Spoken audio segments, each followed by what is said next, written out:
র্যালির জন্য যে মোটিভগুলো তৈরি করা হয়েছে সেখানে একটা মোটিভ ছিল ফ্যাসিবাদের মুখাবয়ব, চ্যালেঞ্জ করে ফ্যাসিবাদের দোসরদের করা কাজ বলে আমরা মনে করছি।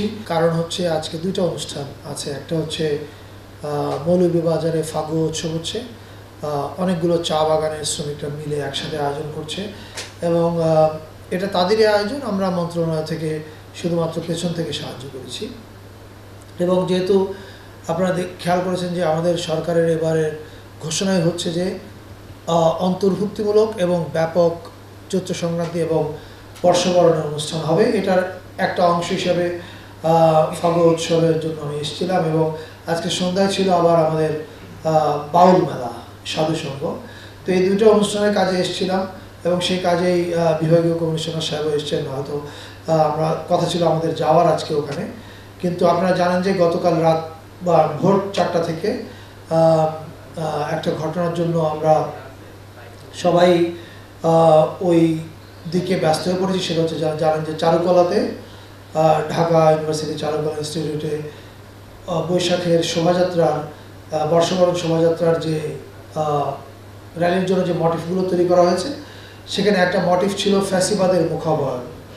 সেই ফ্যাসিবাদের মুখাবয়বটা কে বা কারা পুড়িয়ে দিয়েছে ভোর 4টার পরে, এবং এটা স্পষ্টতই একটা কি বলে জুলাই পরবর্তী সময়ে জুলাইকে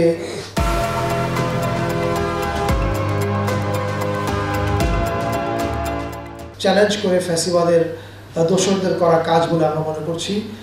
ফ্যাসিবাদের দোসর এই অর্থে বলছি, যারাই চায় না এই ফ্যাসিবাদের মুখাবয়ব র্যালিতে থাকুক, ধরেন নানান রকমের মতামত থাকতে পারে, ক্রিয়েটিভ কমেন্ট, কিন্তু যখন এটা পুড়িয়ে দিতে যায় তখন বুঝতে হবে যে এটার পিছনে একটা সংঘবদ্ধ শক্তি কাজ করছে।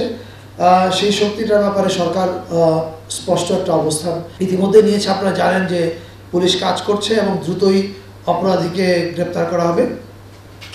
আর আমি এই সংবাদ সম্মেলন থেকে দেশবাসীর প্রতি যে আহ্বানটা জানাতে চাই সেটা হচ্ছে এই যে আমরা এবার সবাই, মানে শুধু বাঙালি না, বাঙালি এবং অন্যান্য যত জাতিগোষ্ঠী আছে, আমরা সবাই এক হয়ে উৎসব করতে চেয়েছি ফ্যাসিবাদ মুক্ত বাংলাদেশে।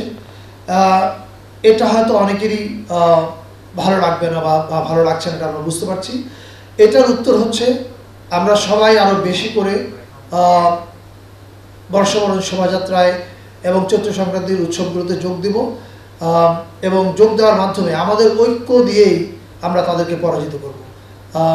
এটা হচ্ছে এই কথাটা আমি আপনাদের মাধ্যমে দেশবাসীর উদ্দেশ্যে বলতে চাই।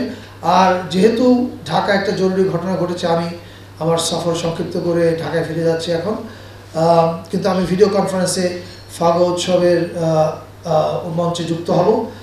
আর এখানে যে বাউল মেলা হচ্ছে সেটা হয়তো আমি মিস করব, কিন্তু শিওরলি আমি সিলেটে আবার আসবো।